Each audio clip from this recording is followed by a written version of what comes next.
digamos que en esta parte ya nos interesa mucho, es cómo nace Magma. ¿De dónde surge esa idea? La culpa de todo la tiene un amplificador que compré en el año 93, más o menos. Un Fender Deluxe River 65, un vintage. Se lo compré a un gran amigo que espero que esté viendo este podcast, que se llama Marco Tulio Sánchez. Fan de Elvis Presley, del rock and roll de los 60s, de los 70s. Y lo empecé a usar. Esa fue mi primera experiencia con amplificadores. Lo que yo no sabía es que ese primer amplificador que tuve era considerado uno de los 10 mejores amplificadores de toda la historia. Sí, tal vez uno de los más usados en grabaciones en los Estados Unidos. Fue un tema más de pasión. Sí, un tema pasional, y lo empecé a usar. Yo recuerdo que lo primero que hice fue llevarlo al patio, subirle el volumen y ponerlo a sonar.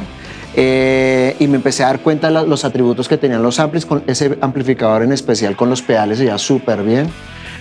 Y más pues un vintage. En aquella época nació mi banda que se llamaba Cuarto Oscuro, empecé a usarlo ahí, pero con el tiempo empecé a sentir que tal vez ese no era el ampli para Cuarto Oscuro, por el hecho que la banda cada vez se volvía más pesada, más fuerte. Entonces cometí el gravísimo error de venderlo y comprar un Yamaha de transistores. Y como a los pocos meses me arrepentí de haberlo hecho, me empecé a dar cuenta que lo habían barrado. Por aquella época llegaban unas revistas a Colombia que se llamaban Guitarra Total y Guitarrista, que venían desde España. Y ahí hablaba un personaje que llamaba Jorge Bueno, que tenía una empresa de construcción de amplificadores en España, y hablaba de que los amplificadores Fender de los 50s y de los 60s eran como el santo grial del tono. Entonces todas esas cosas me iban rayando la cabeza, intenté recuperar el amplificador, no pude. Y ya cuando tenía mis conocimientos de electrónica, y eso fue cuando dije, voy a armar amplificadores. Digamos que todo esto que viviste a través de la pasión y todo el tema, ¿te llevó a estudiar electrónica o fue un tema que surgió? Es una cosa que nació mutuamente con la música, porque tú sabes que cuando uno es guitarrista uno está buscando que el equipo, que la guitarra, que el pedal, que el no sé qué, que usan los guitarristas que uno admira, cuál es el sonido que más se adapta a la manera de tocar a uno. Yo era, digamos que, un fanático obsesivo de ese tipo de cosas, ¿sí? Admiraba a muchos guitarristas en aquel momento, sobre todo por su manera de tocar y su tono. Ambas cosas para mí eran súper importantes. Entonces empecé como a ir, digamos, manejando las dos cosas. La parte electrónica, realmente eso viene desde niño, porque yo era el que se tiraba a los carritos, sí, ya mi papá estaba mamado de comprarme juguetes y que todos los volvía añicos y que no sé qué. Entonces, pero eso generó una curiosidad, ¿no? Entonces ya en algún momento en los 90, sin querer queriendo, pues me volví como un guitar test de muchos amigos músicos, que yo le cuadraba su guitarra, que no sé qué, que bla, bla, bla. Y eso empezó a llevar también hacia la electrónica. Y obviamente yo sabía que adquirir un deluxe de estos, un Fender de estos era, y más en ese momento, era prácticamente muy difícil y costoso, y uno con 15, 16 años, pues es imposible. Entonces yo dije, no, la única es construirlo. Esa idea ingenua, porque ingenua en el qué sentido, aunque eso es un mundo inmenso y larguísimo, ¿sí? Pero uno lo ve en su cabeza como es posible si lo estudio, si lo hago, si me llevó a querer hacerlo. A finales de los 90 tenía un Marshall JCM 900 que me costó un dineral en Ortizo en aquel momento. Que era como el único accesible, Ortizo. Pues el sueño en aquella época era caminar por la Séptima, ir a todas las tiendas de instrumentos, era el plan de amigos, ¿sí? Y ir a Ortizo, como el cierre de la Séptima, ir a Ortizo ahí, ver todo lo que había llegado a los Estados Unidos en el momento, que eran las cabinas Marshall, los amplificadores Marshall. ¿Quién fue, o digámoslo así, quién fue tu conejito de Indias en cuanto a amplificadores? Lo voy a destapar, quiero mirar cómo es, qué tubos son. ¿O fueron todos? ¿Cuál fue tu primero? Pues realmente el Fender ese fue mi primero sin saber nada de electrónica. Era como, venga, ¿cómo está esto por dentro? ¿Sí? Que afortunadamente corrí con suerte, porque muchos de estos amplificadores almacenan electricidad aunque estén desconectados, ¿sí? Recuerdo que alguna vez metí un destornillador y salió una chispa inmensa. Yo, ¿cómo así que esto todavía tiene energía? Condensador. Sí, exacto, estaba cargado. Entonces ese tipo de cosas como que me hicieron como que esto toca con cuidado, y pues yo sabía que era alto voltaje y que sí, que tocaba con cuidado, pero pensé que era solo desconectar y ya. Okay. Y no, la cosa era más allá. Ahí comencé, ¿sí? Después vi el Yamaha también, que alguna vez se me quemó. Porque pues les exigí mucho en algún concierto y le di como para romperlo, que eso no le gusta a los amplificadores de transistores, por ejemplo, no, tampoco lo sabía. Entonces ya lo vi cómo era por dentro y todo eso. El 900 también lo vi en algún momento, tuve un Valvestey antes del 900, todo eso. Ahí fue, digamos, que como que empecé a ver y a familiarizarme con la cosa, pero obviamente no entendía muy a fondo cómo era la ciencia de todo esto. En el 900 me di cuenta, o sea, a finales de los 90, cuando adquirí este 900, me di cuenta que ese Fender Deluxe River era muy especial porque el 900, a pesar de que era un ampli muy costoso, de última generación en su momento para Marshall y todo eso, no tenía ese carácter, ese color y ese grano que tenía ese Fender de los 60s. Y pues con toda esta información que te digo, pues empezó como la obsesión y dije, voy a vender el 900 y voy a construirme mi primer amplificador. Es más, me acuerdo que por aquella época yo llamé a un amigo que se llama Alfonso Robledo, que es el que cuadra los bajos y todo eso, y yo le dije, venga, ¿usted qué haría? ¿Usted haría un ampli de cero o modificaría uno ya existente? Él de pronto desde su perspectiva dijo, no, yo modificaría uno que ya existiera.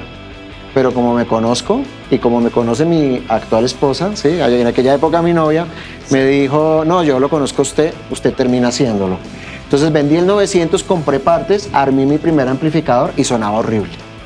Esa es la verdad, sonaba horrible, lleno de ruidos, el tono era asqueroso. Como a la semana, una cosa así, empecé a afinarlo, estéticamente era horrible, ¿sí? No tenía marca, no tenía letreros, no tenía textos, no tenía nada, pero yo sabía cuál botón era para qué. Y en ese mismo amplificador hice muchos amplificadores, o sea, arranqué con un Twin, okay, saqué las tripas, hice un Marshall, un Plexi, después un 800, hice Hiwatts, hice Selmers, hice Vox, hice, bueno, cualquier tipo. Ese es tu Magma Cero. Y yo sabía, exacto, sí, se podría decir que fue como donde se empezó a hacer los experimentos. Y yo sabía que si yo quería hacer un ampli, no solamente era hacer el ampli que quería hacer, sino que también entendía que tenía que modificarlo y llevarlo a otro nivel, ¿no? Entonces, en ese mismo yo empecé a aplicar modificaciones, experimentos y cosas, y así fueron pasando los años. Y yo empecé a llevar ya mis equipos sin marca ni nada, a los toques y las cosas, hasta que uní un amigo que se llama Alexei Restrepo, guitarrista de la vieja guardia, de bandas como Shiv y todo esto, Extress, bueno, todas estas bandas de los 70s, 80s y 90s, me dijo, venga, hágame un ampli porque siempre que tocamos o ensayamos usted suena mejor que el Marshall del ensayadero o del concierto, hágame un ampli. Entonces ya me tocó pensar en una marca, empezar en que tuviera textos y todo esto. Y ahí nació, se puede decir que Magma. Mucha gente me dice, ¿por qué Magma? ¿Qué tiene Magma? A eso iba. ¿Por qué Magma? Primero porque es una palabra que tanto en inglés como en español se escriben igual, prácticamente que se pronuncian muy similar o igual. Tercero, me gustaba que era MA, la G en la mitad y MA, era como casi como un símbolo, la sola palabra. Lo otro es que pues el magma es lo que sale de los volcanes y tú sabes que cuando un volcán hace erupción destruye todo lo que hay, pero también genera tierra fértil nueva. Entonces yo dije, eso es lo que yo quiero, que mis amplis como que borren todo lo que está por ahí chimbo realmente y empiecen a generar como una nueva cara, como un nuevo mundo, como una nueva oportunidad sónica, que hasta cierto punto ha ocurrido, ¿sí? Casi siempre donde hay un magma la gente siente la diferencia, les gusta tocar con ellos y pues ese era el objetivo. Entonces así nació Magma, la palabra Magma y lo que llevamos hasta ahorita. Digamos que entiendo que tu primer amplificador, o ya cuando nace Magma, está a través de tu amigo. ¿Cuándo ves que esto pasa de ser una pasión a un negocio? Pues la verdad para mí siempre ha sido una pasión más que un negocio, esa es la verdad, porque si uno no es apasionado por lo que hace, pues obviamente es una cosa, es cierto, digamos sin alma. Sí. ¿Sí? Cada amplificador que yo construyo es un momento de inspiración, es un momento de evolución de años. Podríamos decir que eres como, no sé si es la palabra adecuada, eres un luthier de amplificadores. Sí, yo lo llamo más como un artesano. Un artesano, ok. Sí, yo soy como más un artesano del tono y del sonido, así lo veo yo. A mi taller han ido muchas personas a tratar de hacer sociedades y cosas. Y la cosa siempre se cae porque siempre están buscando que todo económicamente sea explosivo, pero sónicamente no sea inspirador. Y pues para mí esto no tiene sentido. Para mí la cosa tiene que ser artística, ¿sí? Así como el guitarrista presenta su obra, digamos, para mí es importante que así como el guitarrista presente su obra hace parte canciones, arreglos y sonido, ¿no? Por supuesto. Y obviamente el sonido de un guitarrista para mí es clave. Entonces, igual tiene que ser el amplificador o la guitarra o el proceso que se haga para obtener un tono en específico. Digamos que a raíz de la experiencia que tuviste, digamos que desarmando y mirando amplificadores, obviamente pues uno adquiere algunos conocimientos, digamos que una ingeniería inversa que llaman. En este proceso, ¿tú o fuiste selectivo en cuanto a elegir las maderas de las cajas, qué tipo de parlantes? Sí, pues en esto también se gasta mucho dinero, para serte sincero, y se matan muchos mitos también, porque hay mitos de marketing también, ¿no? Hasta en las piezas de los amplificadores, a veces te dicen estas piezas suenan igual al del Marshall 1972, no sé qué, y tú vas y las compras y no suenan mal, pero están muy lejos de eso. Okay. ¿Sí? Entonces uno también como constructor puede caer en eso. A la hora de elegir las maderas para las cabinas, claro, las maderas influyen. Una cabina es casi igual que una guitarra acústica, ¿sí? Dependiendo de la madera que se utilice y cómo se construye la cabina, así también resuena el parlante, ¿sí? Entonces sí, uno selecciona las partes, uno con los años también no solamente es cómo suenen, sino qué tan durables son. ¿Sí? Entonces uno empieza a seleccionar, esto funciona, esto no, algunas buenas partes ya no se fabrican, duraron un tiempo, después salieron del mercado, por X o Y razón, no sé, pero uno durante los años va seleccionando qué es lo que funciona y lo que no. Pues digamos, en mis amplificadores en estos momentos está la evolución de más o menos unos 22 años de estar experimentando y haciendo cosas hasta el punto de llegar hasta donde estamos. Por eso tal vez soy el único en Colombia que ofrece 5 años de garantía en un amplificador de guitarra, ¿sí? Porque a mí lo que me interesa es que sientan la confianza de que está con lo mejor de lo mejor, obviamente una fracción del precio de lo que costaría un amplificador con especificaciones similares en los Estados Unidos. Ese es como el cuento. Entonces que sepan que sepan que está hecho con las mejores partes, pero también con la mayor experiencia de los últimos 22 años más o menos. Te hablaba, digamos que, o hablabas tú del amplificador, el Magma 0. ¿Cuál fue tu primera línea? Ya dices, esta es Magma. Pues digamos que cuando uno empieza a construir, uno no piensa ni en líneas ni nada, sino uno piensa en sonidos, ¿sí? En aquel momento, yo qué te digo, eso fue por ahí 2007, tal vez 2006, 2007, me pedían mucho distorsiones de alta ganancia para hacer sonidos y todo. Mesa Boogie, Soldanos, que hasta la fecha siguen siendo amplificadores muy utilizados para muchos géneros de rock y de metal. Y cleans muchos Fender, que hasta la fecha siguen siendo muy solicitados. Entonces el primer modelo que hice le llamé Magma Classic. Hoy en día, pues no, en su momento no se llamaba Magma Classic, pero Magma, ¿sí? Pero era un amplificador que era el antecesor de este, que es el Chamán, que tenía 3 amplificadores dentro de uno. Y mucha gente me dice, ¿cómo llegó usted a esa idea? La idea es muy sencilla. A finales de los 90, cuando tuve el 900, algo que detestaba de ese ampli, a pesar de que era muy caro, no, es que tenía un solo ecualizador para los 2 canales, para el canal clean y distorsión. Entonces, cuando uno ecualizaba el clean y pasaba la distorsión sonaba rara. Entonces, uno ecualizaba la distorsión y volvía al clean. Entonces, yo decía, que siendo tan costosos, ¿por qué no diseñaron un ecualizador para cada canal? Y ahí se me ocurrió la idea, qué chévere sería tener el clean de un Fender como el que yo tenía, la distorsión Kronos de un Marshall, yo qué sé, un JCM 800, un Plexi, y la alta ganancia de un Soldano, por ejemplo, en el mismo amplificador. Y ya con los conocimientos de electrónica uno empieza a decir, bueno, entonces podríamos hacerlo por aquí y por allá. Obviamente ese proceso evolutivo es bastante largo y hay muchos tropiezos durante el proceso, porque hay que corregir muchas cosas, ¿sí? Ruidos, switcheos, cosas como esas, pero cuando uno las tiene afinadas y ve el resultado es cuando uno dice, wow, esto me emociona más, y eso es lo que motiva a seguir haciendo. Entonces sí, se puede decir que el Magma Classic fue el primero que existió, de Magma como tal. Aunque antes yo estaba pensando en otra marca, porque en algún momento uno piensa en marcas. Antes de Magma, un nombre que se llamó cátodo, que es una parte del tubo. Entonces no, que cátodo, pero no sé, no me convencía mucho. Y así se quedó. Igual los lampes que sí ya no tenían nombre hasta que nació el Magma. Vale. Hoy nos acompañan, digamos que 2 líneas creo que importantes para ti. Me gustaría hablar de ellas. Tenemos aquí a nuestro costado este Magma. ¿Nos puedes hablar un poco de él? Pues las 2 líneas, digamos que esta es como la línea moderna y esta es la línea para los puristas. La línea moderna pues es la línea Chamán, ¿sí? En la que puedes encontrar sonidos de high gain de 5150, de Soldanos, de Mesa Boogies, de JCM 800. En los cleans pues casi siempre lo más clásico, que es Deluxe, Twin, Plexis, cosas así por ese lado. Chamán. El Chamán. Mientras que la línea Midnight Blues son como los amplificadores más icónicos y legendarios de cada década, ¿sí?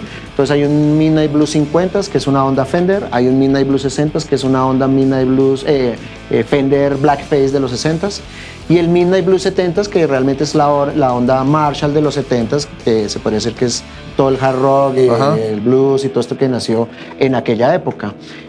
Mucha gente me dice cuál es la diferencia de un Marshall de allá a un Marshall de acá, porque en este puedes tener 3 amplificadores famosos en uno.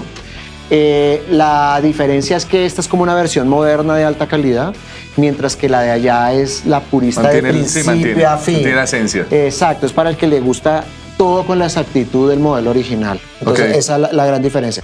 Entonces, digamos que trato de hacer para todos los gustos. Hace honor a su nombre, o sea, esto es blues rock and roll. Exacto. Aquí, digamos que podemos hablando de más.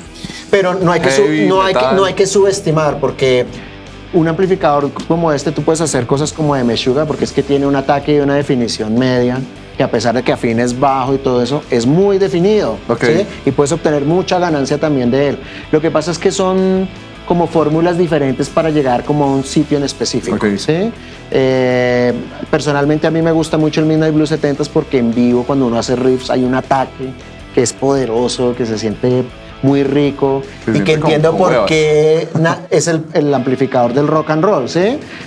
Porque el rock se volvió agresivo y fuerte también, sobre todo a mediados de los 70s, cada vez se volvió más agresivo hasta que vimos en los 80s ya bandas como Anthrax y el primer álbum de Metallica, sí, claro. Y todo, porque los mismos amplis inspiraban a eso. A medida que uno le subía, uno sentía que el ataque y el grano era tan especial que inspiraban la manera de tocar, ¿sí? Entonces por eso me gusta.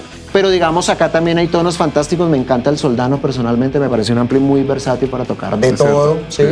Pero son sabores diferentes. Es como decía por ahí un youtuber reconocido, es como comparar las frambuesas con las cerezas, ¿sí?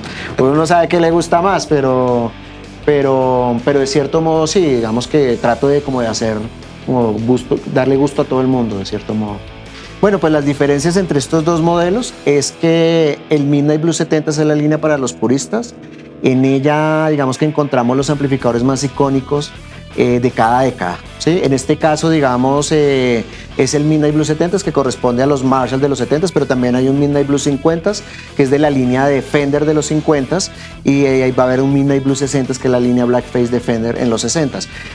Mucha gente me pregunta que cuál es la diferencia entre los dos. En este es como versiones modernas de los amplificadores, versiones modernas de alta calidad. O sea, puedes tener un clean muy bueno ahí, de un Fender o de un Plexi, puedes tener un JCM 800, puedes tener un Soldano, sonidos de alta ganancia, mientras que en el de allá tú tienes el sonido exacto de un Marshall de los 70, ¿sí?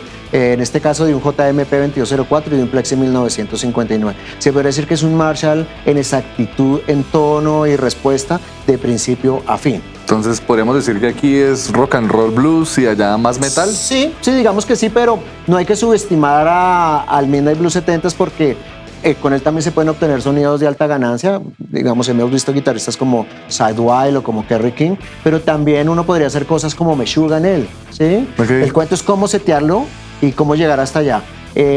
Yo siento que la gran diferencia entre los dos, aparte del grano y digamos de lo purista y de lo moderno, es que el ataque del Midnight Blues es bastante especial. Cuando tú haces riff, tú sientes que hay como una patada muy marcada, mientras que los sonidos modernos, por su alta ganancia ya desde el principio de la señal, es un poco más comprimido.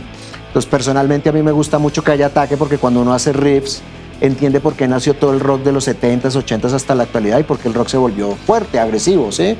No solamente es una cosa de actitud, sino como que el mismo sonido lo lleva a uno a tocar de ese modo. Ok. Digamos que está muy claro el pasado de Magma, el presente. ¿Cómo ves a Magma en el futuro? Pues Magma en el futuro yo siempre he dicho que va a ser como los Rolls Royce. No todo el mundo va a poder tener un amplificador de tubos, solo ciertas personas. Hechos a medida. Sí. Hoy en día estamos en la era digital, a mucha gente le gusta la era digital, pues porque es práctica, entre comillas. Práctica, entre comillas, lo digo porque, digamos, mucha gente utiliza su pedalera digital, pero el sonido de ella depende mucho de donde se conecte, ¿sí? No es lo mismo conectarse al loop de efectos de un Randall que de un Fender, que de un Marshall, que de un Mesa. En todos va a sonar diferente. Lo mismo no es lo mismo oírse en un monitor de frecuencia plana, JBL, beta, todos tienen sus colores diferentes. Entonces digamos que, entre comillas, algunos usan cabina y potencia, entonces termina siendo casi lo mismo que usar un amplificador con cabina y parlante cabina y el cabezote. ¿Cómo lo veo entonces exactamente? Como que va a ser un poco más selecto la gente que quiere los amplificadores, van a ser más costosos con los años. Va a ser como, ¿qué te digo? Como la música que la gente que escucha jazz y música clásica, que es fanática, prefieren equipos de tubos, vintage o de alta calidad, de $140,000, por ejemplo, para oír jazz o para oír clásica, y no el equipo de supermercado, sí, para ver música o el MP3.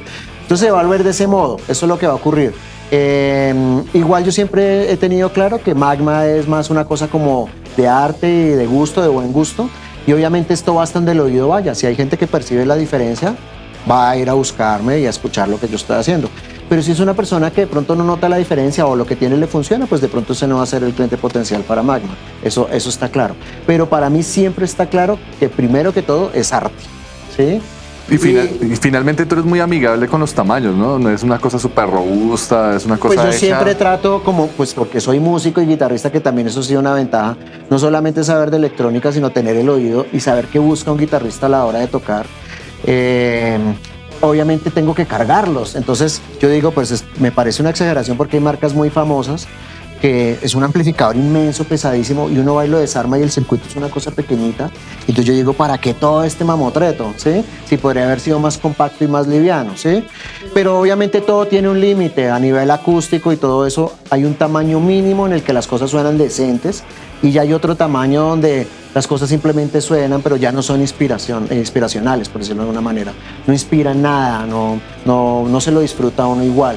Entonces, en ese punto a mí no me interesa llegar, ¿sí? Yo digo, esto es lo más pequeño donde suena decente, más ahí para allá no soy la persona indicada. Ya para despedirnos, Beto, importante que nos digas las redes de Magma. ¿Cómo están en Facebook? Pues estamos en Facebook, en Instagram, y en TikTok como Magma Amplifiers. Y próximamente vamos a estar lanzando nuestra página web en la que ya estamos trabajando arduamente, que nos la han pedido, para empaparnos un poquito más de los productos que tenemos. Pickups, también hago pickups de guitarra, de bajo, cabinas, cabezotes, simuladores de cabina y micrófono, preamps de piso, preamps para estudio. Bueno, hay de todo para todo el mundo.